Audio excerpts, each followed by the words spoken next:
Britain's housing crisis never leaves the headlines. There just aren't enough homes for people who need them. Over 200,000 properties are lying empty, whilst families sit on waiting lists. And despite rising rents, millions of tenants are still living in shocking conditions. I'm Matt Allwright, and I'm joining teams across the UK to tackle this scandal head-on, helping those in need of a decent place to call home, turning detective to investigate some of these forgotten properties, to discover what lies behind the door.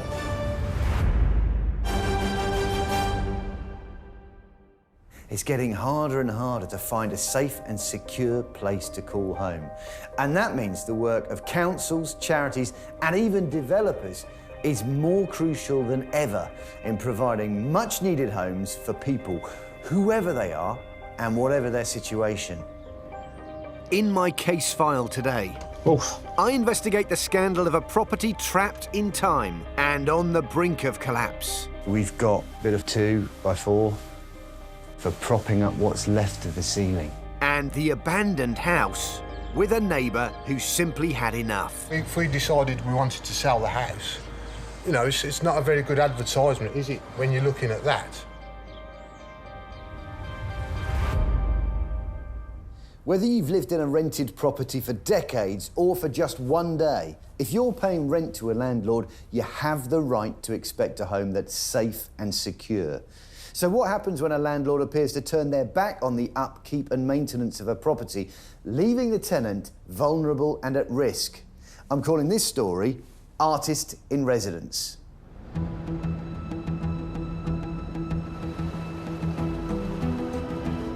I'm on my way to Liverpool, the city where more landlords than anywhere else have been prosecuted for failing to meet decent housing standards. But behind every statistic, there is usually a story of tenants who are living in possibly dangerous circumstances. I'm meeting housing officers Andrew and James at this Edwardian semi. Andy, how you doing? Hi, Matt. Good to see you. Good to see James? you. Yeah. Lovely to see you. It's been occupied by the same tenant for over 5 decades. But judging by the sagging roof, the cracks in the brickwork, and the rotting windows, well, I'd say it's seen much better days. We've got a report from a contractor who's been into a property, identified some significant issues with the condition. Now, we know that this gentleman's in his mid-70s. He's been in the property in excess of 50 years. Wow. If we confirm our suspicions today when we go in, then we'll have to look at what action we can take. Straight away, you can see that where there isn't a straight line in this property at all, everything is on the wonk. All of the sills for the 3 upper windows are at slightly different angles. Looking at the outside, you start to imagine what the inside looks like, and if the big bits of masonry that were there to last for years are starting to fall apart, then what's the stuff inside like, which is timber and plasterboard? So getting through that door and having a look, I'm really fascinated by this one. Every front door promises a different story. It's anyone's guess what could be behind this one. Oh. And as we step inside, we're confronted with the most extraordinary sight.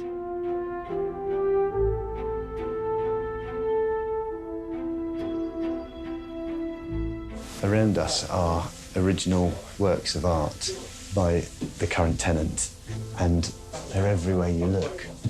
There are hand-painted works of art here. They look like copies of the great masters, and it just makes it the most spectacular and yet the most spectacularly disturbing house.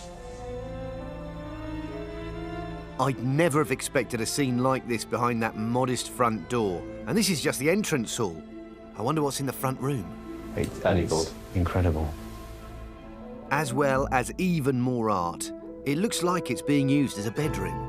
This appears to be where tenants sleep in.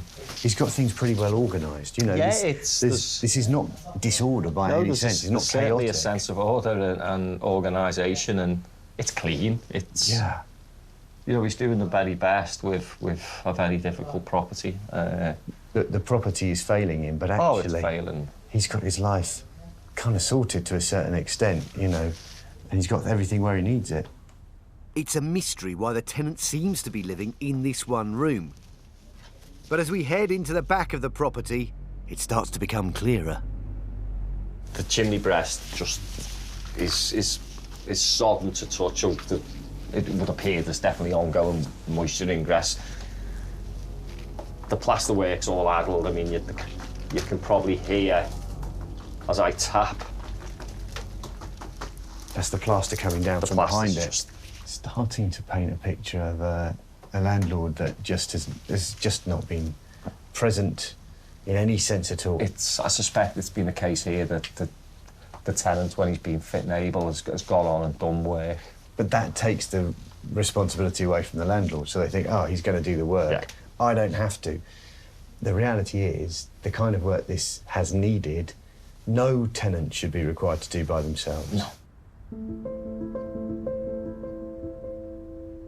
If anything, this house is worse than it appeared from the outside. It's in a state of virtual collapse. The electrics, I mean, are just post-war, possibly. It's a disaster. The tenant has regarded this as his home now for 50-odd years more, and yet he's been let down. He's been let down by the person to whom he pays rent, and that is anger-making. There's no doubt that this was once a beautiful family home. A large period semi-detached with 4 bedrooms and 3 reception rooms. But it's clear this property lacks long overdue maintenance. Oof. The bedroom looks like a bomb's hit it. The ceiling has collapsed and there's been a desperate attempt to fix it up. Got a few leaks in here. Just a few. Yeah. Ugh. That's not a ceiling anymore. It's incredible to see what he's done in here. Bit of bamboo, bit of 4x2x4. Propping Bit of dado rail. And a bit of dado rail on the sofa, propping up what's left of the ceiling. There's newspaper, there's a cereal box, there's bits of ply, polystyrene. He's just done whatever he can. To try and keep the ceiling up. The tenant says they've complained about the conditions to the current landlord, who's owned the property for 20 years. It's a clear dereliction of duty, isn't it? Let's face it. You know, come on. You know, what I'd like to say to the landlord would you let your father, mother live in a property like this? There's one final room to investigate, a bedroom once occupied by the tenant's sister. Oof. There's a bit going on in here. Oh, my goodness.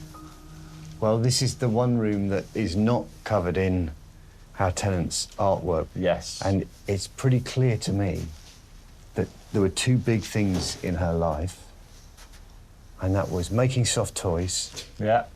And the life and works of Elvis Presley. Well, it would appear so, wouldn't it?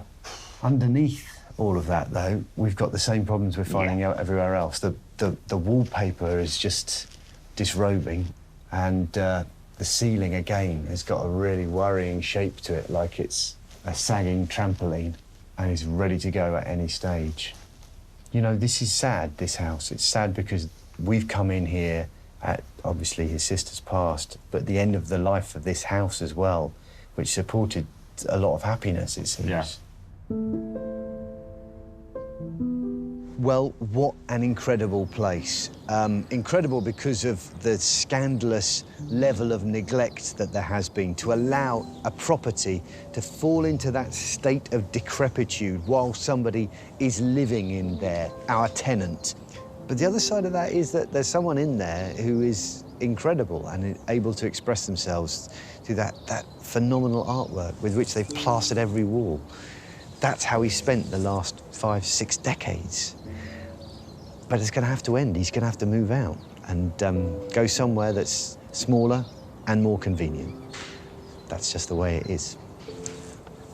Well, the good news is that the council have now served the landlord with a prohibition order on the property and are arranging for our artist in residence to be moved somewhere safe and warm where he can continue to paint. Let's hope it isn't too long before that house can become a much-needed family home again.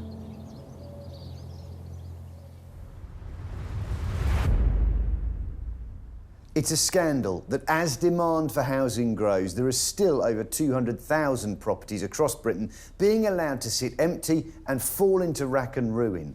Wherever you live, an empty home can blight a street and act as a magnet for antisocial behaviour. But tracking down absent owners, well, that can be a mystery all of its own. I'm calling this one Derelict and Dumped. In Birmingham, there are nearly 13,000 people on the housing waiting list, but a shocking 10,000 properties lying empty. Well, the bush is a problem for a start. It is, isn't it? Council Empty Homes Officer Matt Smith is working hard to get them all back into use. This property has been reported by a local resident, so I'm turning detective to find out who owns it.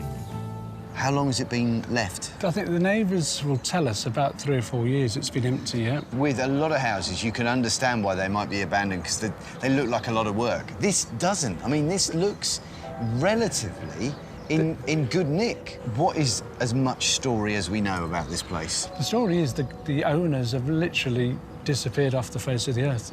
So we don't know where the owners are. Clearly, they're not motivated by money or getting profit out of it because it's just sitting there.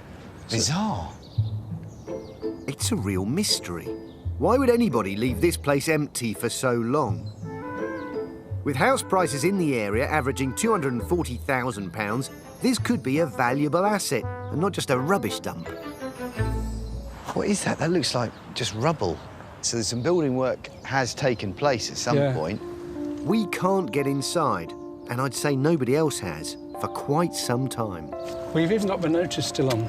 This was the notice that I served on the owner. Yeah. To clear the site. There was some kind of refurbishment taking place though, because you've got bags of plaster there. Yeah. There's a shower fitting there as well. So there was at least the intention to make this right. OK, so someone has been attempting to work on the property. See what there is around the side? Cool, yeah. Watch out for the brambles. And round the back, the plot and the undergrowth thickens. But this is the funny thing. Look at this, Matt. That's a brand new extension. It is. So clearly, whoever it is has put a load of work into this place and then it's just stopped. Just maybe couldn't get over the line, but then you don't disappear. Surely you do something. I don't know. All I want sometimes is them just to pick up the phone and just say, look, I'll get the garden cleared, give us a couple of weeks, and then we'll have a chat about the longevity of the actual house. Yeah. But ultimately, what do we want? We want the house brought back into use, don't we? Yeah. I'm wondering if the neighbours can help us trace the owner. But before we knock on any doors, something's been bothering me about that pile of rubbish in the front garden. That looks like a...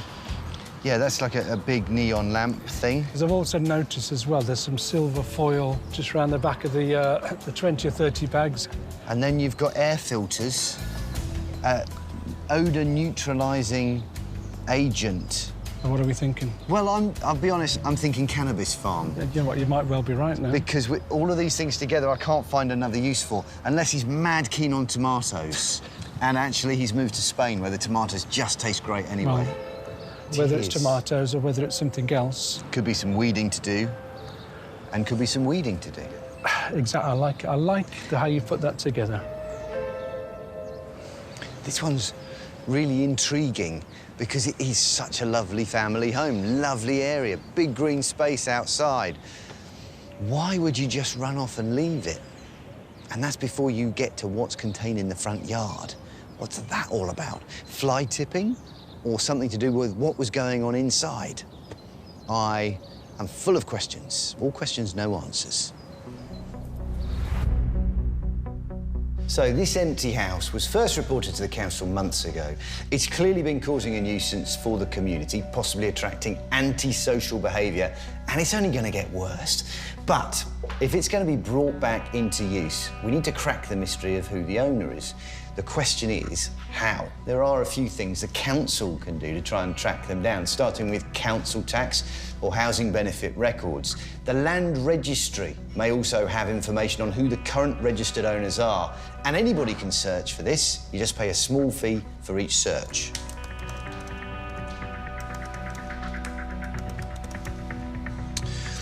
OK, so I can see from this there is a named registered owner, but owner's address is the same as the empty property, so that doesn't really help us very much. I reckon this might need a bit more work. It turns out the suspect rubbish was actually fly-tipped, so no cannabis factory here. Hi there, how you doing? Hello, I'm all right, thank you. I still think it's time we paid the neighbour a visit. Stuart and his family have lived next door for the past 4 years. Does he know what's been going on? Yeah, well, about 4 or 5 years ago, a builder brought it and invested a lot of money into it. I think he passed away, I'm led to believe. So I think it might have been left to the rest of his family. Right. Ever since then, it's just been left to basically overgrow. That's actually been pruned. You have to do that like twice a year, because otherwise it just starts growing over. That's you, that you reach over and I reach prune it, over. yeah? What's your concern about that place? What the difference that it makes to you, I suppose? Well, you know, there's rodents. There's the value of the house. You know, if we decided we wanted to sell the house, you know, it's not a very good advertisement, is it? When you're looking at that. Well, it's certainly on the council's radar now. Yes. And you know, I hope things get sorted out for you. Thank you. You know, yes, it sounds like it's been a bit of a slog. Yeah, it has. Yeah. I do really feel for Stuart. Nobody wants to live next door to the local dumping ground. And what's frustrating is that it has all the makings of a sought-after family home. A 3-bedroom 1930s semi in a desirable area with front and back gardens, garage and ample parking. And you've got a decent school and park nearby. But for now, we've made a decent step forward in our investigation. Very interesting. Sounds like the owner who bought the place at auction has now passed on. OK. And it's in the hands of his family, possibly, but maybe there's a dispute, we don't know. But it's certainly moved on and is in limbo somehow. If that's true, and no doubt that is true, then that gives us a bit of a heads up where to start looking now. Well, it's certainly a clue, isn't it? Well, a few weeks after our inspection, Matt and the Empty Homes team stepped in and ordered a clear-up. The guys have been working on the property for the last couple of days, and hopefully it'll look 100 times better, if not more. And sure enough, there's quite a transformation. All those bags of rubbish have gone. The hedges have been trimmed, and it's starting to look like a family home once again. Straight away we can see how much work the guys have done. This was a big skip here. But there's even better news, because the clear-up has encouraged the family of the property's owner to put it up for auction.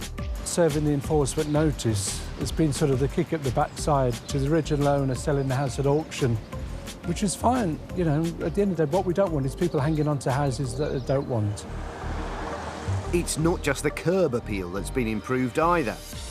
Neighbour Stuart's been invited in for his first proper look behind the fence.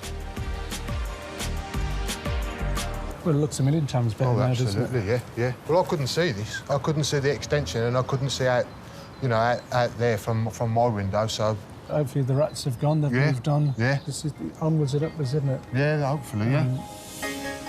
It's brilliant to see that what was an empty, unkempt property for years has finally found its way back to becoming a 3-bedroom family home, selling for just over £260,000.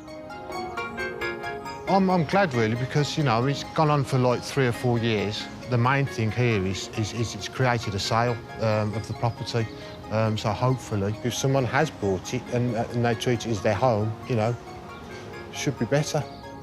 It's been a really positive afternoon. What's really exciting about the whole thing is obviously the new owners are going to renovate the house, and when they've moved in, it's job done. We've got an occupied house, we'll have the neighbours happy, and hopefully the new owners will be happy as well. So it's all good. It's all good today.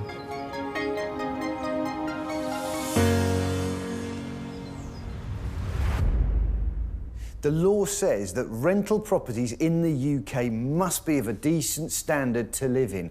But with over 1 million renters living in unsafe accommodation, it's the job of local authority housing officers to check that landlords are keeping their part of the bargain and tenants aren't living in potentially dangerous conditions. I'm calling this one bringing down the house. With increased demand for privately rented homes across the capital, here in the London borough of Haringey, the council's working hard to ensure tenants have access to a safe and secure place to live. Housing Officer Fiona is investigating a report about a property which could be putting its residents at risk. I received a complaint from some concerned tenants about a collapsed ceiling. Now, apparently the agents have come to repair it, but they're still a bit worried about whether it's still structurally safe. Sometimes, you know, landlords and agents can patch things up and it's not actually done the job properly. So, yeah, we'll go and have a look and see what's happening. But what will Fiona find behind the door? To protect tenants, any property here let to 5 or more unrelated residents must be licensed as a house in multiple occupation. Hi, I'm Fiona. So I'm from Haringey Council. We spoke yesterday, yeah? Up to now, this property hasn't been inspected by the council, so Fiona's just here to check the fixed ceiling. Okay. So it was in here? That's the kitchen. So was it in here? That was the damaged one. This is the damaged one? Yeah. It's no wonder the tenants are worried. The video evidence filmed shortly after the collapse shows the shocking aftermath. Oh yeah, you can really see the damage to those floorboards. You can see where the And you can see line that where it was that. And so did everybody's stuff get completely ruined, just covered in dust as well? Yeah. So as you can see, that's a lot of rubble that's fallen down there. It's like half roof. Yeah, basically half of the ceiling's just come down. With one resident asleep in the room at the time, it's a miracle no one was hurt. They fixed it. That was happened last Friday. And everything fall down. Okay, and so when the ceiling collapsed, was there a problem before, like a leak? Was there water leaking? There was no... No, there is no water. So- Everything. so you don't know- Everything was out. That's happened because. Oh, of okay, so they didn't know why it collapsed. Right, okay. I'm living upstairs, and that was like 3:30, and the clock I just heard a big noise. So it didn't fall on anyone? Just that guy, because he was more closed, and there is some stones on himself, but it's alright and dust. So the rubble fell on you? Yeah. Yeah? But it's not damaged, some damage. But it's still scary, Yeah, right? but Yeah, another guy was more scary. Dream to fall something on you till you're sleeping, Yeah. so it's scary. I mean, I would be pretty terrified if I woke up in the middle of the night because my ceiling had fallen down on my head. And in the room next door, it seems the tenants could have genuine cause for concern about it happening again. You can just see like the whole ceiling kind of like lifting slightly. It's like moving when you press it. And you can kind of hear crunching. I don't want to push too hard because I don't want to sort of damage it.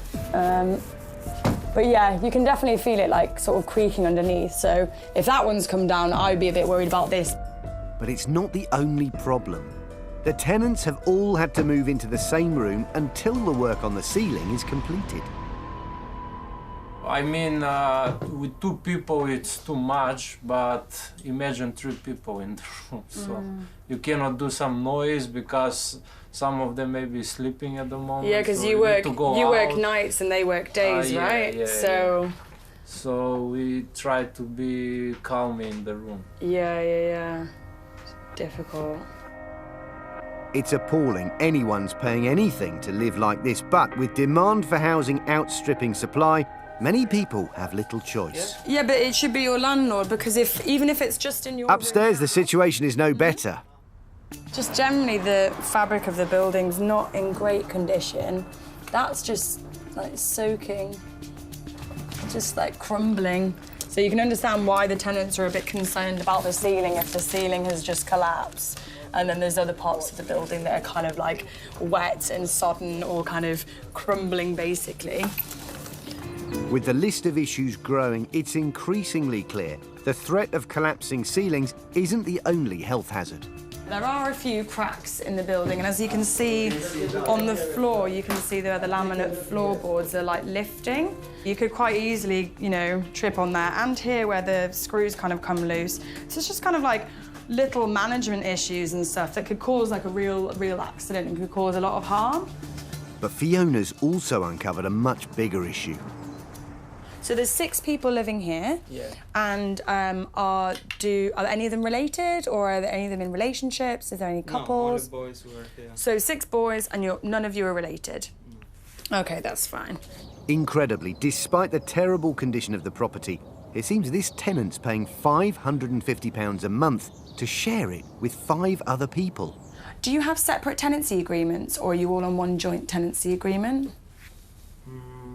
I don't have copy from the contract. You don't have a copy of the contract. OK, so your landlord should be giving you a copy of the contract. Ask for that soon. Yeah. So you should. You're well within your right to have a copy of your tenancy agreement, and because it lays out what your contract is between you and your landlord. So it's important for you to have that. This 3-bedroom Edwardian terrace has 6 unrelated people living here and paying rent. It turns out that the landlord had applied for a licence as a house in multiple occupation, but now it's firmly on Fiona's radar. It's not good for you guys to like go to sleep and worry about the ceiling collapsing on you every night, OK? Have you got any contact details? Yeah. Fiona can set about making sure it's brought up to an acceptable standard. So I'll be speaking to your landlord about all the repairs in the property and the things that he needs to do to change, but mainly I'm going to get him to look at and get a surveyor's report so that they can check. Basically, we're going to have to come back and inspect the whole of the property and give notice to the landlord that we're going to come back. So we'll serve a Section 239 notice of entry, go back to the property, carry out a full HHSRS assessment, and then following that, we'll speak to the landlord about resolving some of the deficiencies in the property. Well, the good news is that since Fiona's visit, the landlord has resolved all of the issues at the property, including those ceilings, which have now been made fully safe. That's all for today, but join me again next time when I'll be investigating what lies behind the door on Britain's housing scandal.